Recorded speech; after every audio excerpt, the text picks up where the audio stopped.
Պարոն Մխիթարյան այսօր ներկա է գտնվում այստեղ եւ այցելելու եք Ծիծեռնակաբերդը, նախ խնդրեմ օրվա խորհրդին անդրադառնաք, ինչ խորհուրդ ունի այն։ Ինչ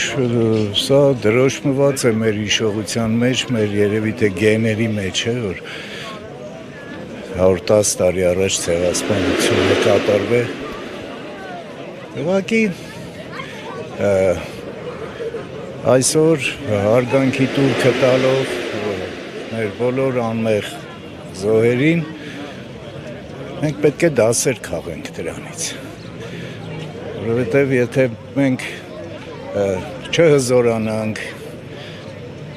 եւ տնտեսապես, եւ բանակով, եւ ամեն ինչով մեր կապերը չհաստատենք արտաքին աշխարհի հետ, լուրջ կապերը,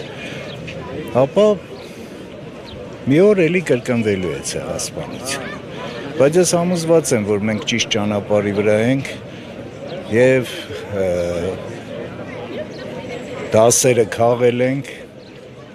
Ես ասում եմ եւ որպես Մալաթիայի Մալաթիա Սեբաստիայի վարչական շրջանի ղեկավար, որպես երկրապահ կամավորականների միության քաղաքի նախագահ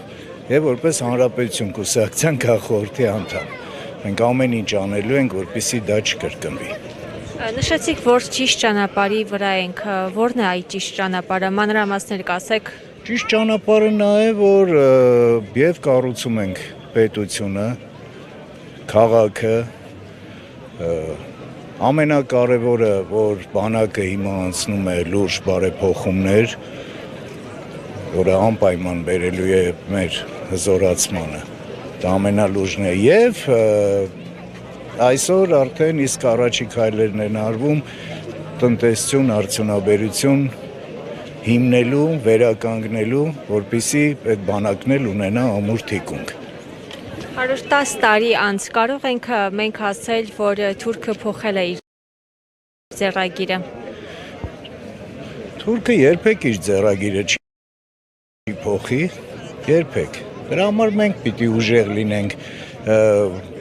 Ուժեղի դիրքերից, երբ որ խոսում ես, ամեն ինչ իր տեղն է գնում։ Մենք ժամանակին ուժեղի դիրքերից խոսացել ենք, ցույց ենք տվել մեր ուժը, բերել ենք հաղթանակներ, ցավոք սրտի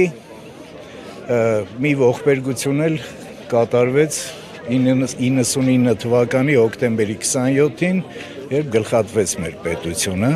սպարապետ Վազգեն Սարգսյանով, Փրչյանով։ Եվ դրանից էլ մենք դասեր պիտի քաղենք։